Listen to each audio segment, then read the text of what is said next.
Welcome to our YouTube channel winners academy.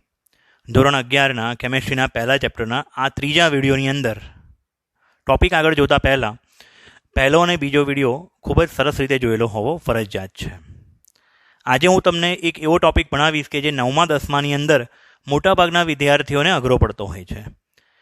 અલગ અલગ સંયોજનોના અણુસૂત્રો યાદ રાખવા.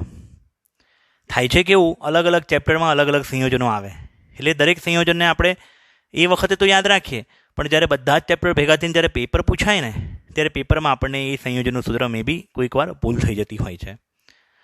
તો બાળકો, તમને જે પ્રોબ્લેમ છે એનું સોલ્યુશન અહીંયા છે. બધા જ જે સંયોજનો 11મા અને 12મામાં કામના છે, મેઇન સંયોજનો, તેનું એક લિસ્ટ આપણે બનાવી લઈએ, કાગળ પર એને લખી લઈએ અને ઘરે આપણે એને ચીપકાવી દઈએ દિવાલ પર, અને એને દિવસમાં 1 વાર 2 વાર જોયા કરીએ. એ ટોપિક ભણાવતા પહેલાં હું તમને અમુક સૂચનાઓ આપવા માંગીશ. પહેલી સૂચના એ છે બાળકો કે કેમેસ્ટ્રી શબ્દોની માયાજાળ છે. કેવી કે જેમ કે નાઇટ્રાઇડ એટલે N-3, નાઇટ્રાઇટ NO2-1 અને નાઇટ્રેટ એટલે NO3-1. એક જ સરખા દેખાતા શબ્દો થોડા બદલાય. નાઇટ્રાઇટ નાઇટ્રાઇટ તો એનું સૂત્ર બદલાઈ જાય. N-3, Nની ઉપર -3 તો નાઇટ્રાઇડ, પણ N3-1 તો એઝાઇડ. તો આ દરેક વસ્તુ ખૂબ જ એકબીજા સાથે મિક્સ થઈ જાય તેવી છે, અને આવી ઘણી બધી વસ્તુઓ છે. આ તો એક એક્ઝામ્પલ છે ખાલી. તો આગળના ભવિષ્યમાં આ બધી વસ્તુમાં પ્રોબ્લેમ ન થાય એટલે આ વિડીયો કમ્પલસરી જુઓ ફરજિયાત છે. બીજી વસ્તુ, JEE, નીટ અને ગુજસેટ તમારા અલગ અલગ A કે B ગ્રુપ પ્રમાણે તમારે અલગ અલગ પરીક્ષાઓ આપવાની આવશે. જેમ કે મેથેમેટિક્સ ગ્રુપ જેને રાખ્યું છે તેને JEE અને ગુજસેટ આપવાની આવશે 12મા પછી. જેને B ગ્રુપ રાખ્યું છે તેને નીટ અને ફાર્મસી માટે ગુજસેટ આપવાની આવશે. આ પરીક્ષાઓમાં કેમેસ્ટ્રીના કેટલા પ્રશ્નો પૂછાય? JEEમાં 30, નીટમાં 45 અને ગુજસેટમાં 40. તો આ ક્વેશ્ચન્સ તમારે જો કરવા હોય એના માટે શું કરવાનું? પહેલાં તો અમે તમને જે બી ભણાવીએ છીએ ને બહુ જ સારી રીતે, તમને નથી ખબર, તમે આ પરીક્ષા પહેલી વાર આપવાના છો, કેમ કે પણ અમારી નીચેથી હજારો વિદ્યાર્થીઓએ આ પરીક્ષા આપી ચૂકેલા છે. તો આટલા વર્ષોના અનુભવના અંતે અમે એટલું તો કહી શકીએ શ્યોરલી કે આ બધી જ પરીક્ષાઓ અઘરી તો નથી હોતી, પણ પાઠ્યપુસ્તકના ટોપિકને ઊંડાણપૂર્વક એ લોકો પૂછતા હોય છે.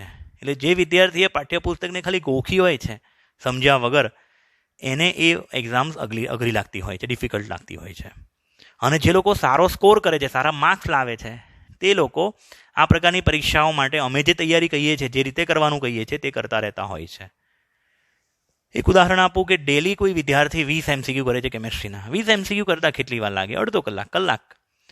ડેલી 20 MCQ અગર કોઈ વિદ્યાર્થી કરે છે અને 600 દિવસ સુધી, 600 દિવસ કયા? 11મા અને 12માના બંનેના ગણીને 300 દિવસ ગણું છું એક વર્ષમાં. 365 દિવસમાંથી 65 દિવસ મેં કાઢી નાખ્યા. રજા આવી, તહેવાર આવ્યો, પરીક્ષા આવી, બીમાર પડ્યા. ટોટલ 2 વર્ષના 600 દિવસ, બસ 20 MCQ રોજના 12,000 MCQ થાય. 12,000 MCQ જે વિદ્યાર્થીએ કર્યા હોય ને એને આ MCQ આવડે. એવી ગેરંટી નથી કે 12,000માંથી જ બેઠા પૂછાશે, પણ 12,000 જેવા પૂછાશે. આટલા MCQ કર્યા હોય ને, અને બધું મટીરિયલ બધું જ તમને સ્ટેપ ટુ સ્ટેપ શું કરવું એની માર્ગદર્શન અહીંથી મળશે. હવે આગળ જઈએ બાળકો. હવે આપણે જોઈશું કેટલાક અગત્યના સંયોજનો અને તેમના અણુસૂત્રો. ચેપ્ટર નંબર 1માં પાઠ્યપુસ્તકમાં આ સૂત્રો નથી આપ્યા, પણ એનો ઉપયોગ જરૂર થશે. એટલે ઘણી બધી ઇન્ફોર્મેશન અમે એવી આપીશું કે જે પાઠ્યપુસ્તકમાં ન આપેલી હોય, અલગ અલગ ચેપ્ટરોમાંથી ભેગી કરીને જે આગળ પહેલા ચેપ્ટર, બીજું ચેપ્ટર દરેકમાં કામ લાગવાની હોય તે અહીંયા ડિસ્કસ કરીએ. એમાં સૌથી એક પહેલો મુદ્દો કામનો છે આ. જેમ કે H2SO4 રસાયણોનો રાજા કહેવાય એને, કિંગ ઓફ કેમિકલ. એનું નામ છે સલ્ફ્યુરિક એસિડ. બીજું છે H2SO3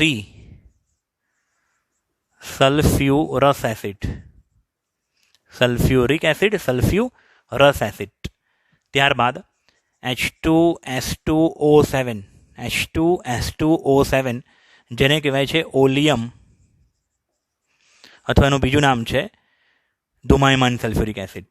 ઓલિયમ બી કહેવાય, અથવા એને બીજું શું કહેવાય છે બાળકો? ધુમાયમાન સલ્ફ્યુરિક એસિડ. ધુમાયમાનને ઇંગ્લિશમાં કહેવાય ફ્યુમિંગ, જેમાંથી ફ્યુમ્સ નીકળતા હોય, ધુમાડો નીકળતો હોય. બીજું છે H2S2O8, જેનું નામ છે પેરોક્સો ડાયસલ્ફ્યુરિક એસિડ.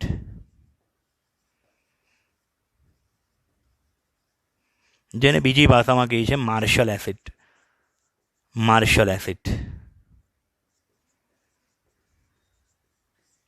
બીજું છે H2SO5, જેને કહી શકાય છે આપણે પેરોક્સો મોનોસલ્ફ્યુરિક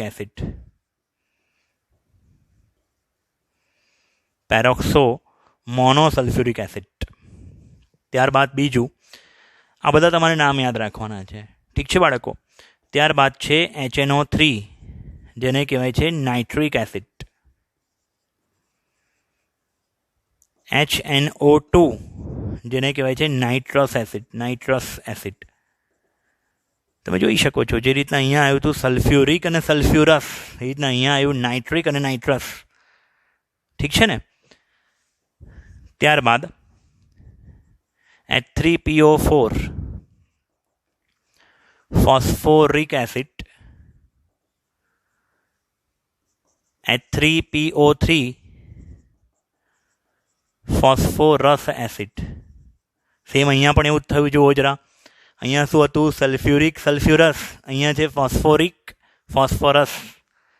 અને ત્રીજું એક છે H3PO2, જેનું નામ છે ફોસ્ફોનિક એસિડ.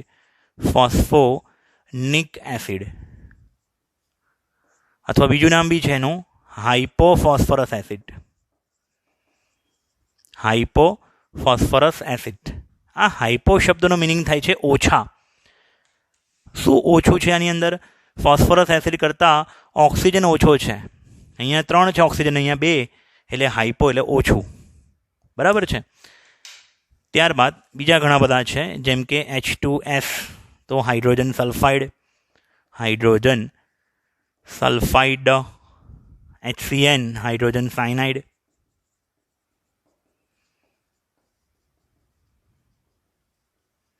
એ સિવાય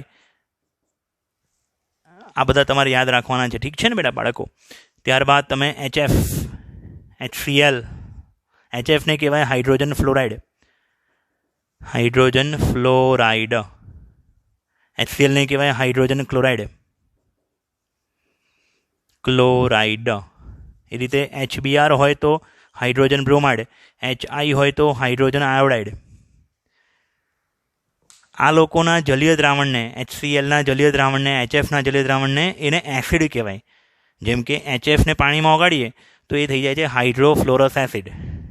હાઇડ્રોફ્લોરિક એસિડ. HClને કહેવાય hydrochloric acid. HBr hydrobromic acid, HI hydroiodic acid. એ સિવાય બી ઘણા બધા સંયોજનો છે, જોઈએ આગળ. ત્યારબાદ બીજા સંયોજનો જોઈએ આપણે. HCOOH, જેને કહેવાય છે મિથેનોઇક એસિડ, અથવા બીજું નામ બી છે એનું ફોર્મિક એસિડ. યાદ રાખજો, આ બ્રેકેટમાં જે નામ લખ્યું છે ને એનું સામાન્ય નામ. સાદી ભાષામાં કહીએ તો કોઈ વ્યક્તિના 2 નામ હોય, હુલામણું નામ હોય, પેટ નેમ, રીતના આ એનું પેટ નેમ છે, સામાન્ય નામ, પ્રચલિત નામ. Formic acid, methanoic acid. બીજું છે CH3COOH, ઇથેનોઇક એસિડ અથવા એસિટિક એસિડ. ઠીક છે. ત્યારબાદ H2C2O4, ઇથેન ડાયોઇક એસિડ, અથવા બીજું નામ છે એનું ઓક્ઝેલિક એસિડ. એ વધારે ફેમસ આ ઓક્ઝેલિક એસિડના નામે છે. ત્યારબાદ C6H5OH, જેને કહેવાય છે ફિનોલ. બીજું H2CO3, carbonic acid. H2CO3 carbonic acid. આ સિવાય બીજા ઘણા બધા સંયોજનો છે હજી તો બાળકો, જેમ કે NH3, તો એને કહેવાય એમોનિયા. NH2 જેને કહેવાય હાઇડ્રેઝિન. ઠીક છે ને. પછી NH2CONH2, તો આ છે યુરિયા. NH2CONH2 ને શું કહેવાય બાળકો? યુરિયા. પછી C6H12O6, જેના બે નામ છે, ગ્લુકોઝ. અથવા આ જ સૂત્ર C6H12O6 ધરાવતો ફ્રુક્ટોઝ બી છે, જેને તમે દ્રાક્ષ શર્કરા પણ કહી શકો છો. દ્રાક્ષ શર્કરા, ગ્રેપ્સ સુગર. C12H22O11, C12H22O11, જેને સુક્રોઝ, અથવા તમે ડે ટુ ડે લાઈફમાં ખાંડ જે ખાઓ છો રૂટીન જિંદગીમાં, તે ખાંડ. ત્યારબાદ આટલા બધા જે સંયોજનો જોયા, ઘણા બધા સંયોજનો જોયા, બરાબર ને. બીજા H2O2, હાઇડ્રોજન પેરોક્સાઇડ.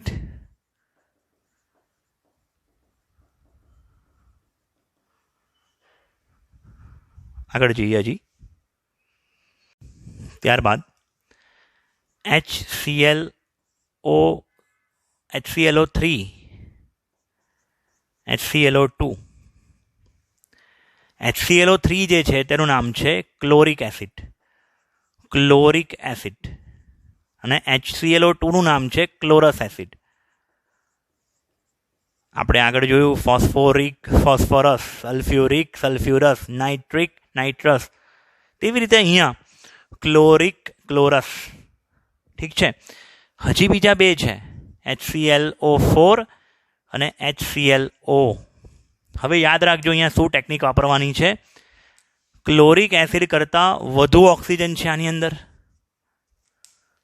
તો વધુ માટે શબ્દ છે પર ક્લોરિક એસિડ.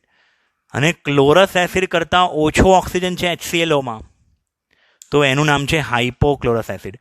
ક્લોરસ એસિડ કરતાં એક ઓક્સિજન ઓછો HClOમાં, અને HClO નામ છે હાઇપોક્લોરસ એસિડ. હાઇપોક્લોરસ એસિડ. ઠીક છે બાળકો. એવી જ રીતના અગર અહીંયા HiO4 હોત તો નામ થાત પર આયોડિક એસિડ. HiO3 હોત તો આયોડિક એસિડ. HiO2 હોત તો આયોડસ એસિડ. HiO હોત તો હાઇપોઆયોડસ એસિડ. ઠીક છે. એ સિવાય બી ઘણા બધા સંયોજનો છે જે તમારે યાદ રાખવાના છે રૂટીન જિંદગીમાં. હવે અમુક એવા સંયોજનો છે કે જે તમે બનાવી શકશો. શેના પરથી? અત્યાર સુધી જે નામો ભણ્યા ને તેના પરથી બનાવી શકશો. તમારે અમુક કેટલાક આયનો યાદ રાખવા પડશે.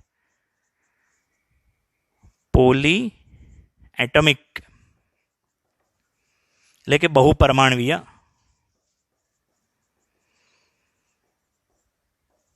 આયનો, બહુપરમાણવીય આયનો. કેટલાક બહુપરમાણવીય આયનો જેમ કે OH- હોય બાળકો, તેને હાઇડ્રોક્સાઇડ કહેવાય. હાઇડ્રોક્સાઇડ.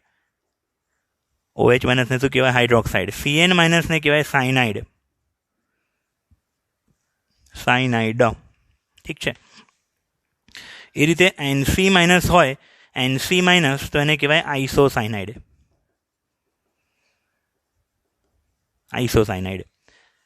એ સિવાય બી ઘણા બધા છે, જેમ કે અહીં SO4-2 હોય બાળકો, તો એને કહેવાય સલ્ફેટ.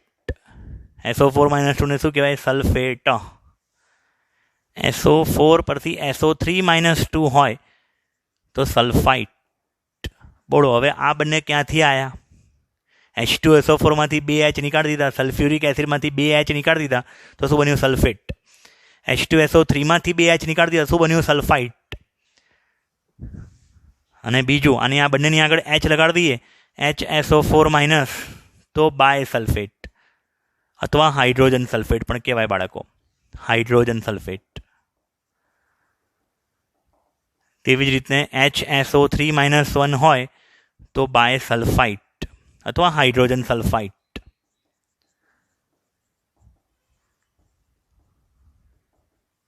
તેવી જ રીતના H3PO4 હતું, બરાબર. H3PO4 માંથી 3 હાઇડ્રોજન નીકાળી દીધા, તો બને છે PO4-3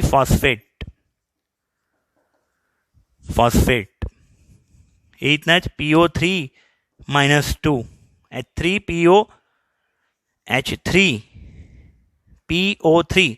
H3PO3 માંથી 2 હાઇડ્રોજન નીકાળી દઈએ તો શું બનશે? HPO3-2 HPO3-2 તો આ થઈ જશે હાઇડ્રોજન ફોસ્ફાઇટ.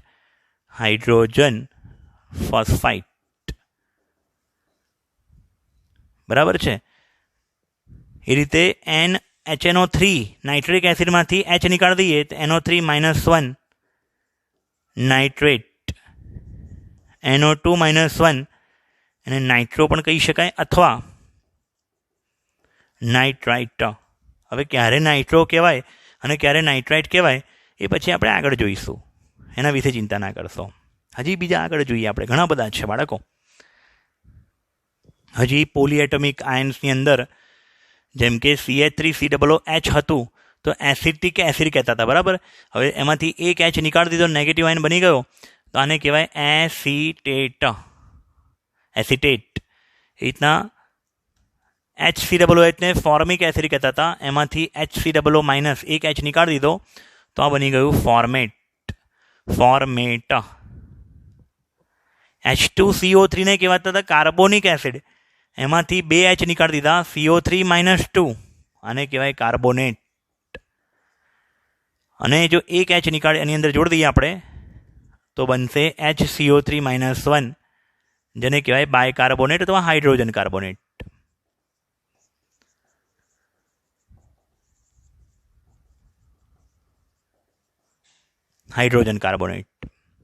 બીજું, એમોનિયાની અંદર એક H એડ કરી દઈએ, NH4+1, આ આયનને કહેવાય છે એમોનિયમ. NH3 ને આપણે શું કીધેલું? એમોનિયા. NH3 શું હતો? એમોનિયા. એમોનિયામાંથી જે બન્યું એને કહેવાય છે એમોનિયમ. એ રીતે PH3 એને કહેવાય છે ફોસ્ફીન અને PH4+1 ને કહેવાય ફોસ્ફિનિયમ. ત્યારબાદ અહીંયા જે તમે ભણ્યા એ બધા નેગેટિવ આયન્સ છે, રાઈટ. પોઝિટિવ આયન્સ, આ 2 પોઝિટિવ આયન્સ ભણ્યા, ઠીક છે. કેટલાક એવા છે કે જે એક પરમાણુવીય આયનો પણ છે,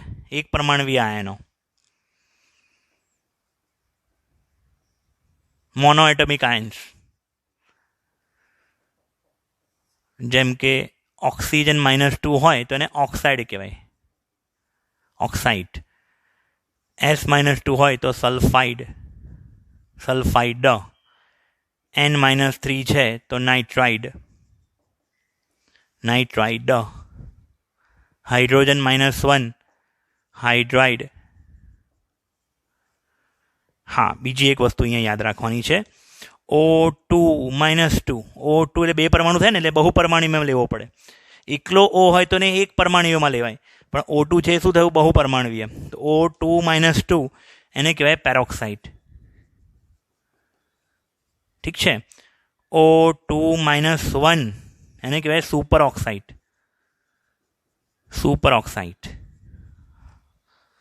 થિયરીમાં આનો ઉપયોગ લીધો છે, પણ આના સૂત્રો કઈ રીતે યાદ રાખવા તે સમજાયું કોઈ જ જગ્યાએ નથી. બેઝિક વસ્તુથી આપણે શરૂઆત કરી રહ્યા છીએ. આ બધા એક પરમાણુવીય આયનો થયા, ઠીક છે ને. પછી F- હોય તો ફ્લોરાઇડ, Cl- હોય તો ક્લોરાઇડ, એ સિવાય Br- હોય તો બ્રોમાઇડ અને I- હોય તો આયોડાઇડ. બહુપરમાણવીયમાં પણ અમુક હજી બીજા યાદ રાખવા પડશે આપણે બાળકો. બહુપરમાણવીયમાં જેમ કે ClO4-1 હોય તો પરક્લોરેટ. ClO3-1 હોય તો ક્લોરેટ. ClO2-1 હોય તો ક્લોરાઇટ. ClO- હોય તો હાઇપોક્લોરાઇટ. આ 4 શેમાંથી બન્યા? જેમ કે પેલું પરક્લોરિક એસિડ, બરાબર છે, ક્લોરિક એસિડ, એમાંથી આપણે એક H નીકાળી દઈએ તો આ 4 બની જાય. પરક્લોરેટ, ક્લોરેટ, ક્લોરાઇટ અને હાઇપોક્લોરાઇટ. ઠીક છે, હાઇપોક્લોરાઇટ. આ બધા તમે યાદ રાખજો. હવે આનો ઉપયોગ ક્યાં થશે એ જોઈએ. ખૂબ જ ઇન્ટરેસ્ટિંગ વસ્તુ. હવે જે આપણે બધા સૂત્રો જોયા એના પરથી આપણને કોઈ સંયોજન પૂછ્યું હોય, જેમ કે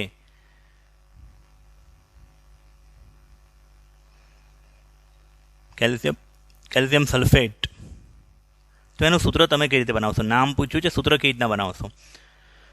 તો પહેલાં એ ખબર હોવી જોઈએ કે કેલ્શિયમ કયા વિભાગ, કયા સમૂહની ધાતુ છે. અમુક ધાતુઓના વીજભાર ફિક્સ છે, જેમ કે સમૂહ નંબર 1 એની ધાતુઓ પોતાના સંયોજનમાં +1 સ્વરૂપે હોય. સમૂહ નંબર 2 ની ધાતુઓ એમના પોતાના સંયોજનમાં +2 સ્વરૂપે હોય. સમૂહ નંબર 1 આવર્ત કોષ્ટકની અંદર કોણ કોણ છે? સમૂહ નંબર 1માં lithium, sodium, potassium, rubidium, caesium અને francium. Lithium, sodium, potassium,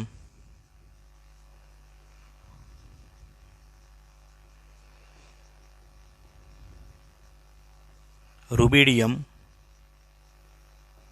caesium, ફ્રાન્સિયમ.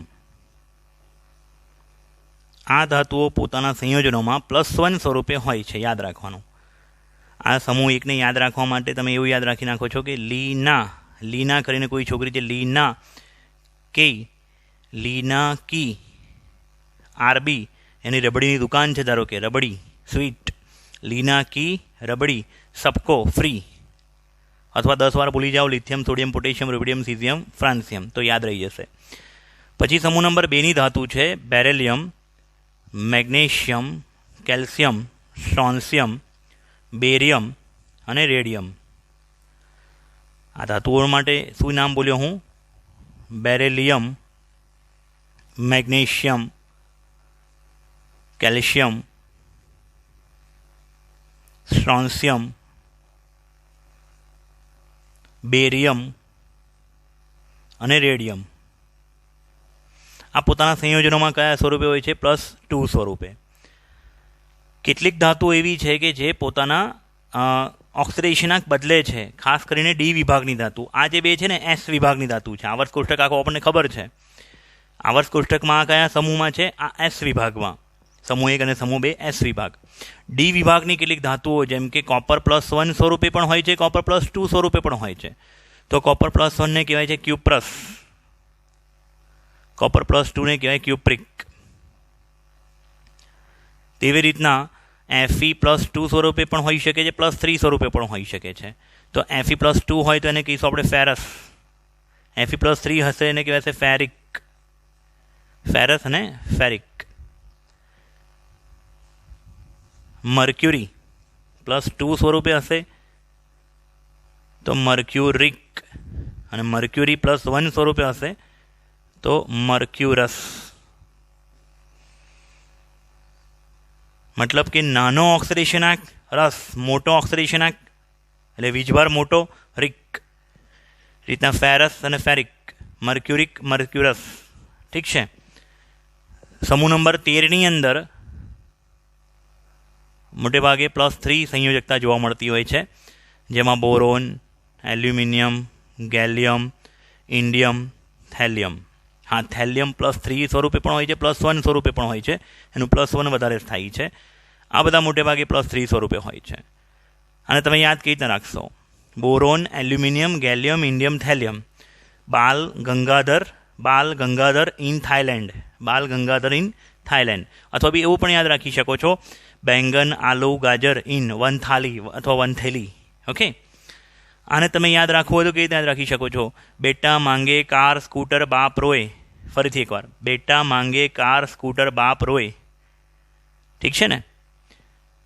હવે ધારો કે તમને ખબર છે કે કેલ્શિયમ +2 હોય અને સલ્ફેટનો વીજભાર કેવો છે? -4. તો હવે આ બેને જોડીને તમારે જે સંયોજન બનાવવાનું આવે, +2 -2 બે ભેગા થવાથી સંયોજન હંમેશા તટસ્થ હશે. તો કેલ્શિયમ સલ્ફેટનું સૂત્ર શું બનશે? CaSO4. CaSO4. પણ જો આના બદલે આવું પૂછ્યું હોત કેલ્શિયમ ફોસ્ફેટ આવું પૂછ્યું હોત તો કેલ્શિયમનો વીજભાર છે +2, ફોસ્ફેટનો વીજભાર છે -3. હવે આ એકી બેકી સંખ્યા છે બાળકો. એકી સંખ્યા બેકી સંખ્યા જ્યારે હોય ત્યારે આ પહેલાં એક આયનનો વીજભાર બગડો એ નીચે જવા દેવાનો, એટલે આને ક્રોસ મલ્ટિપ્લિકેશન કહેવાય. અને તગડો જે છે આ બાજુ આવવા દેવાનો. એટલે સંયોજનનું જે સૂત્ર બને બાળકો એ આવું બને Ca3PO4 ટ્વાઇસ.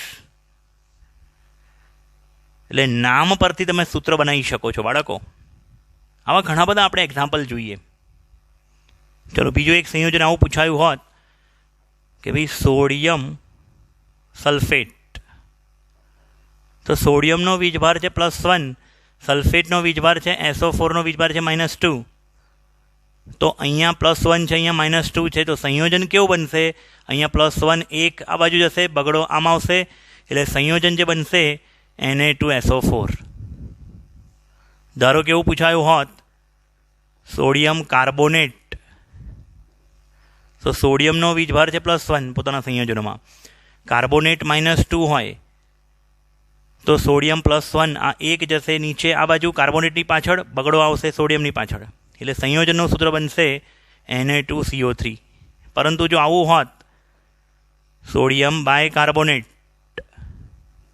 એટલે આ વિડીયોમાં આગળ જે અત્યાર સુધીની જે મહેનત કરી બાળકો તે આ ટોપિક માટે જ કરવામાં આવી હતી કે જો તમે આની આગળના બધા જે આયનો લખાયા એ તમને યાદ હશે તો આ સૂત્ર બનાવતા તમને આવડશે.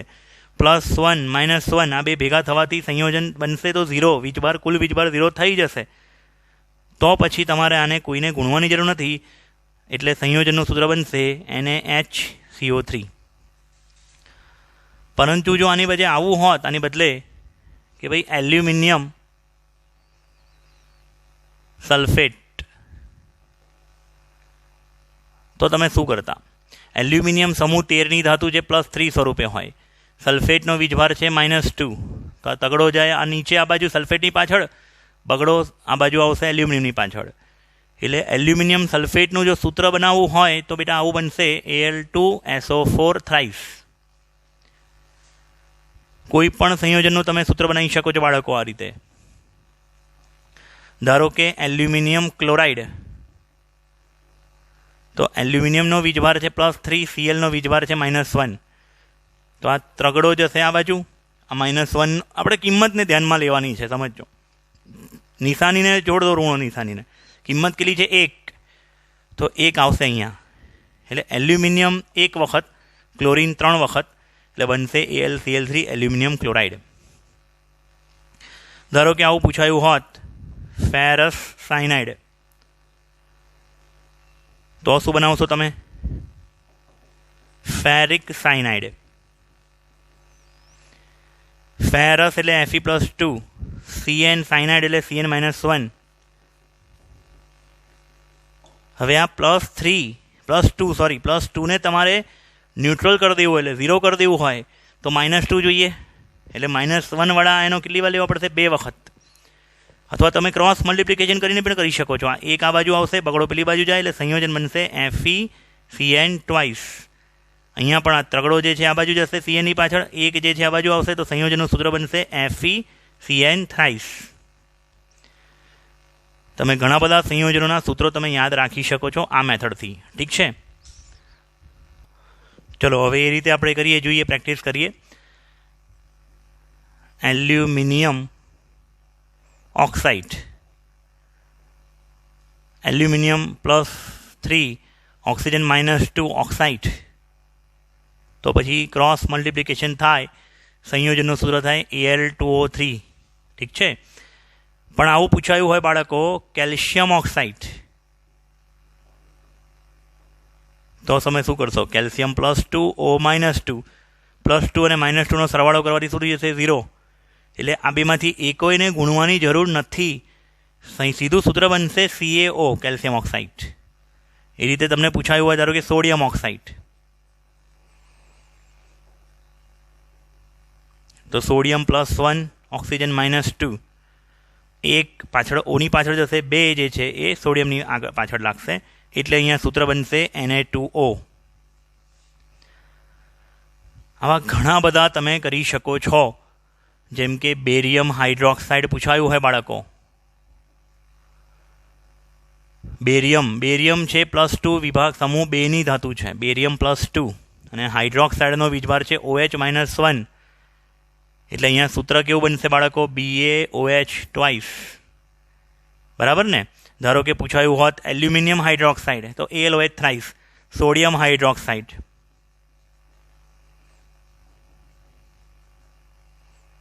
તો NaOH. તો આવા ઘણા બધા સંયોજનો તમે તૈયાર કરી શકો છો. જેમ કે મેં એવું પૂછ્યું હોત સોડિયમ એસિટેટ. સોડિયમનો વીજભાર છે +1. એસિટેટનો વીજભાર છે CH3. એસિટેટનો વીજભાર છે -1. સૂત્ર છે CH3COO. તો આ થઈ જશે CH3COO Na. ઠીક છે. ધારો કે એવું પૂછ્યું હોત મેગ્નેશિયમ એસિટેટ તો મેગ્નેશિયમ સમૂહ 2ની ધાતુ એ પોતાના સંયોજનોમાં +2 સ્વરૂપે હોય. એટલે મેગ્નેશિયમનો વીજભાર છે +2 અને એસિટેટનો વીજભાર છે -1.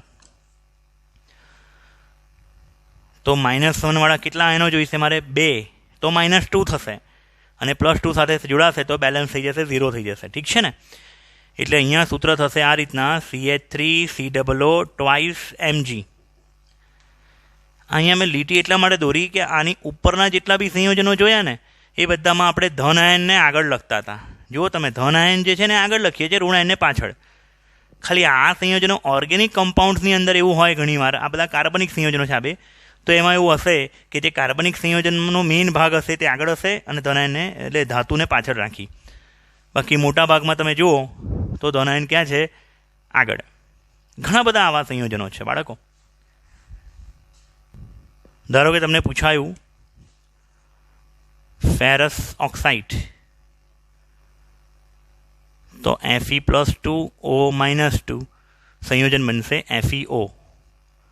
પણ આવું પૂછાયું હોત ફેરિક ઓક્સાઇડ તો Fe+3 અને O-2 ને જોડવાથી સંયોજન કેવું બનશે? તગડો આ બાજુ ઓની પાછળ જશે, બગડો Feની પાછળ જશે, એટલે બનશે સંયોજન Fe2O3. ઠીક છે ને? Ferrous oxide, ferric oxide. ઘણું બધું આ રીતે થઈ શકે છે બાળકો. એ રીતે ધારો કે ક્યુપ્રસ ઓક્સાઇડ.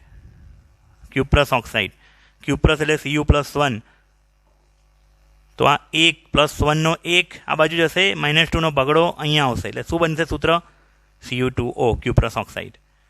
પણ આની બદલે કદાચ ક્યુપ્રિક ઓક્સાઇડ હોત તો ક્યુપ્રિક ઓક્સાઇડ Cu+2O-2 સૂત્ર બનશે CuO. કેમ કે +2 જોડાવાથી સંયોજન તટસ્થ થઈ જશે એટલે CuO. બહુ બધા સંયોજનો છે. ધારો કે હું તમને એવું કહું એમોનિયમ ક્લોરાઇડ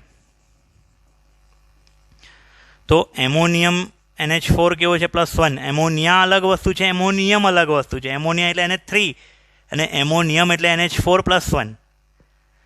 ક્લોરાઇડ એટલે Cl-1. હવે જોડાવાથી સંયોજન બનશે કેવું બાળકો? NH4Cl. ઠીક છે ને? ધારો કે આવું પૂછ્યું હોત એમોનિયમ સલ્ફેટ તો એમોનિયમનો વીજભાર +1, સલ્ફેટનો SO4નો -2. તો એમોનિયમનો 1 જે છે એ સલ્ફેટની પાછળ જોડાશે અને આ બગડો સલ્ફેટનો બગડો એ એમોનિયમ સાથે ગુણાશે. સંયોજન આવું બનશે NH4 ટ્વાઇસ SO4.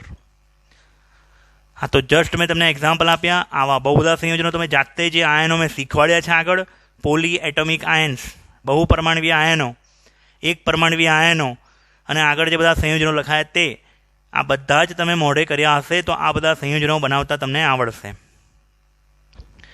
આ બધી વસ્તુઓની હાર્ડ કોપી જોઈતી હોય એટલે ઝેરોક્સ જોઈતી હોય, મટીરિયલ જોઈતું હોય તો નીચે આપેલા નંબર પર કોન્ટેક્ટ કરીને ક્લાસ પર મળવા તમે આવી શકો છો.